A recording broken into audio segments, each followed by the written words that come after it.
Assalamualaikum warahmatullahi wabarakatuh. Di sini saya akan menyampaikan materi tentang belajar uji keamanan CWP CentOS. Nah, di sini saya membagi dari dua bagian ya.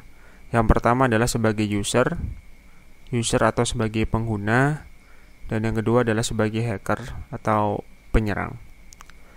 Nah, untuk hal-hal yang harus dilakukan sebagai pengguna, yang pertama adalah melakukan remote SSH server, yang kedua adalah menambahkan akun FTP server, yang ketiga adalah melakukan remote FTP server. Jadi user ini melakukan 3 hal, lalu kemudian untuk yang penyerang melakukan 3 hal juga. Yang pertama adalah melakukan scan port dengan Nmap, melakukan serangan brute force ke SSH server, dan melakukan serangan brute force juga ke FTP server. Nah, yang pertama harus kita lakukan adalah menjalankan CWP CentOS kita.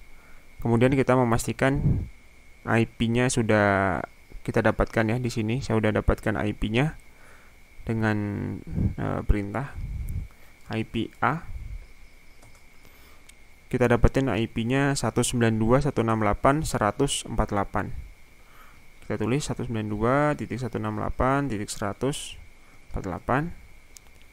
Nah, ini udah berhasil masuk ke web servernya. Lalu kita masuk ke halaman loginnya dari control panelnya dengan username root dan passwordnya adalah 1. Oke, kita sudah masuk di CWP 7 dari CentOS. Nah, di sini kita melihat beberapa service atau server ya. Jadi satu OS server bisa berbagai macam layanan server yang bisa dijalankan. Nah, termasuk di sini ada ada web server, ada FTP server, ada MySQL server database, ada bin ada DNS server, dan ada SSH server. Dan ini adalah server service atau layanan dari server CWP kita. Nah, hal pertama yang harus kita lakukan adalah melakukan remote SSH. Nah, remote SSH ini kita bisa menggunakan Windows. Kalau menggunakan Windows kita harus menggunakan aplikasi tambahan dinamakan PATI ya. Nah, ini kita bisa buka, kita jalankan. Di sini kita masukin IP address dari servernya 100.48.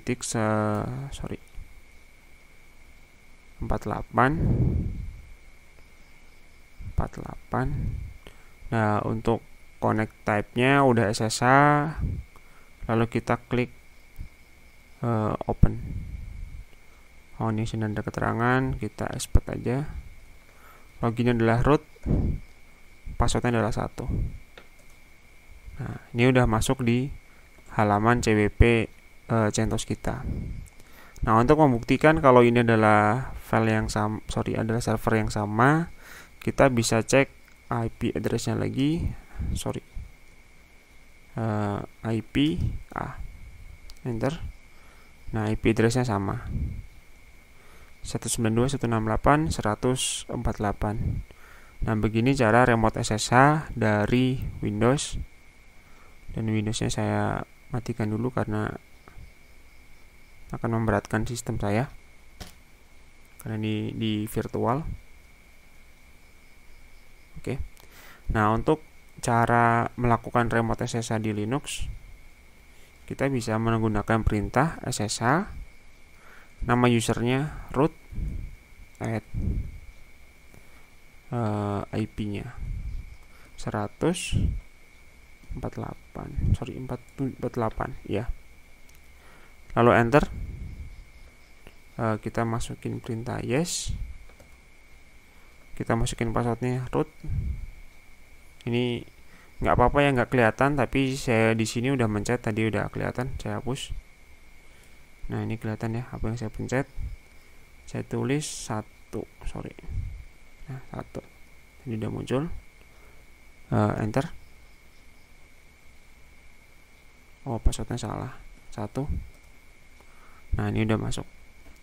Jadi ini adalah halaman dari CentOS ya.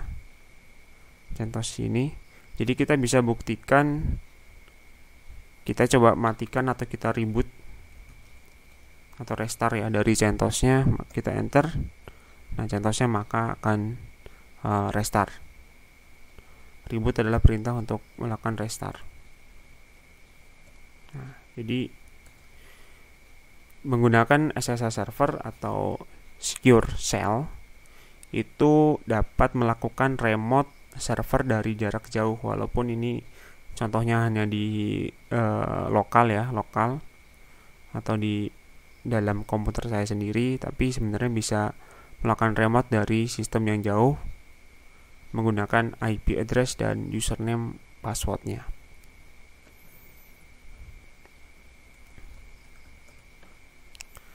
Oke, untuk remote server dengan SSH sudah selesai. Oke.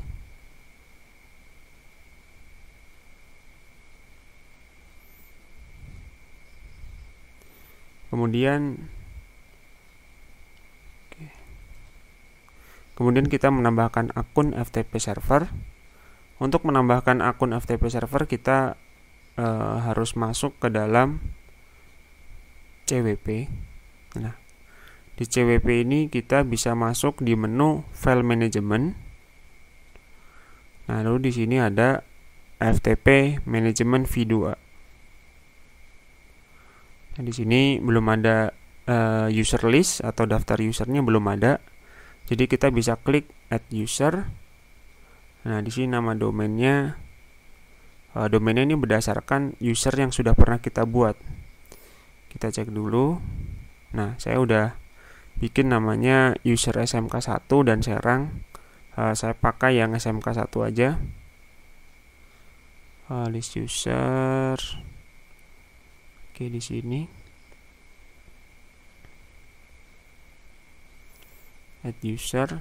Kita pilih domain SMK1. Nama username-nya SMK1 aja. Passwordnya juga sama SMK1. Confirm password SMK1. Jadi saya samain SMK1 semua. Klik submit. Nah, ini udah selesai. Nah, sudah menambahkan akun FTP dan kita coba untuk masuk ke dalam directory atau foldernya di parts home SMK1 public HTML. Kita buka tab yang lama. Kita pilih menu File Management, lalu kita pilih File Manager. Nah, dari sini kita buka Home SMK1 Public HTML. Home SMK1 Public HTML. Nah, di sini letak dari kita bisa melakukan remote akun FTP server kita.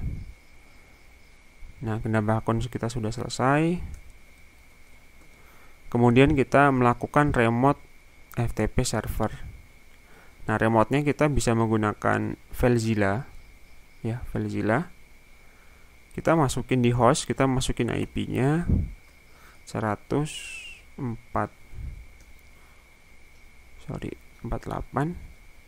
Username-nya adalah root. Username-nya adalah SMK1. Passwordnya adalah SMK1. Kita klik connect. Kita oke aja. Oke, ditunggu sampai dia tersambung. Oh, dia gagal. Kita cek IP address-nya 148. Kita copy SMK1 connect.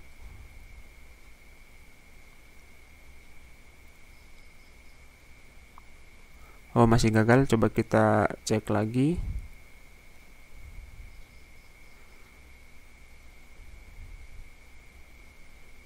Oh, di sini username-nya SMK1.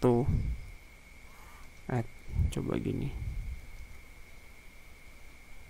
Nah, ternyata bisa, dia harus di copy full di name-nya, dan ini udah nyambung ke akun FTP server kita.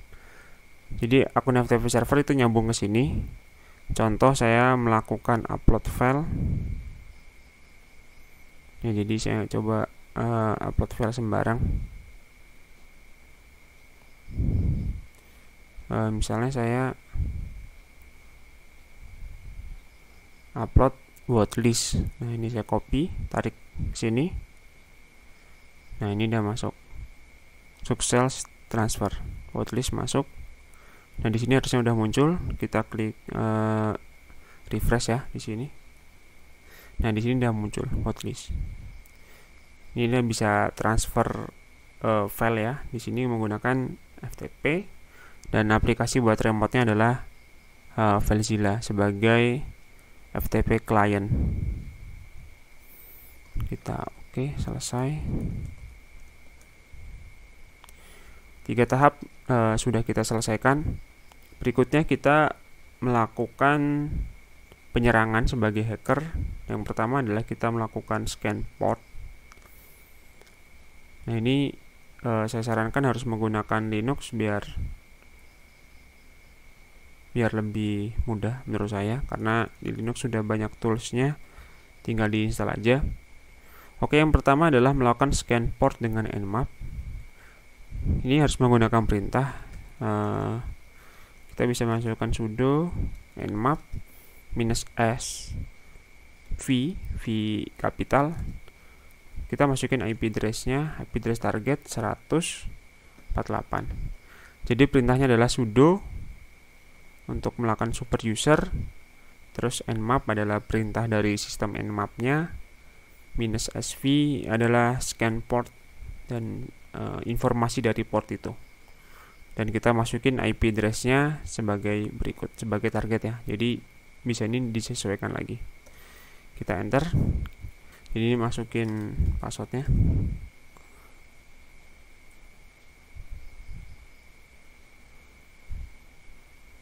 Nah, kita tunggu prosesnya.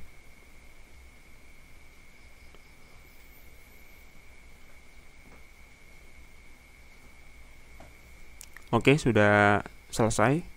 Nah, kita scroll ke atas dan kita perhatikan di sini ada informasi dari port CentOS CWP kita. Nah, di sini ada port 21 untuk FTP. Tadi kita sudah melakukan remote FTP.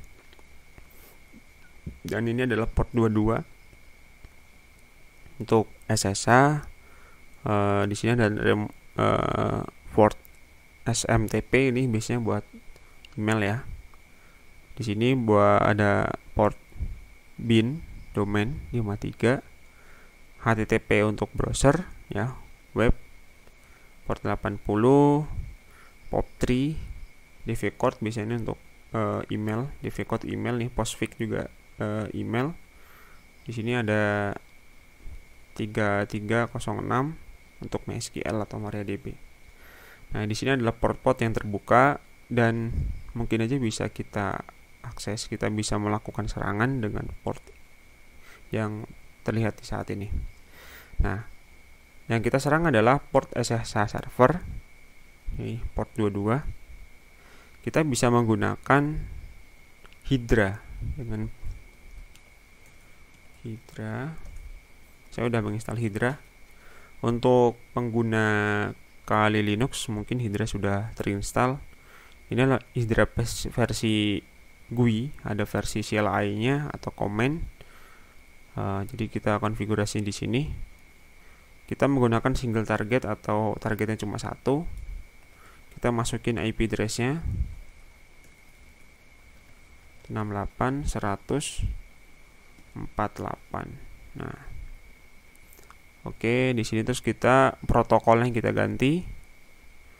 Protokolnya kita ke SSH. Nah, SSH untuk passwordnya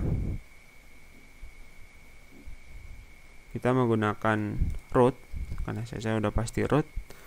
Dan password listnya, untuk password listnya kita ambil dari saya sudah menyiapkan file password. Kita pilih password.txt. Kita klik open. Nah, sini udah di open ya. Kalau kita lihat panjangnya segini nih perintahnya. Hydra -l root p, terus ini nama letak file dari wordlistnya -t16, IP-nya dan SSH. Nah, jadi kita bisa masukin di Hydra ini. Kalau sudah, kita klik bagian start dan kita klik start. Nah, nggak butuh waktu lama. Dari IP ini, user loginnya adalah root, passwordnya adalah 1. Nah, ini sangat berbahaya sebenarnya untuk pembelajaran aja. Ketika kita menggunakan sebuah akun dengan password yang mudah terbaca oleh hacker ya, contohnya menggunakan password hanya 1, nah ini bisa dijebol oleh hacker. Nah, ini sangat mudah bagi hacker untuk menjebolnya. Oke, kita akan membahas tahap ketiga, yaitu melakukan serangan brute force ke FTP server. Kita menggunakan Hydra kembali buat melakukan serangan FTP server. Kita masukkan IP address-nya 8148 dan kita mengganti protokolnya menjadi FTP. Kemudian kita passwordnya, username-nya kita masukkan smk1@smk1 dan list passwordnya kita ganti dari wordlist password. Nah, di sini wordlist password kita klik open, lalu kemudian kita klik menu start dan kita klik start. Nah, di sini udah ketahuan dari port 21 FTP server ya, FTP server dengan IP sekian, username loginnya adalah smk1@smk1 dan passwordnya adalah smk1. Nah, ini sangat sesuai dengan apa yang sudah kita tambahkan dari username password FTP server. Ini termasuk serangan berbahaya karena bisa mengambil alih akses FTP dan bisa memasukkan file apapun ke dalam server kita atau bisa menarik data dari server kita dan bisa menarik data dari server kita. Oke, terima kasih sudah menonton tutorial sampai selesai. Semoga bisa dipelajari dengan baik dan semoga bermanfaat.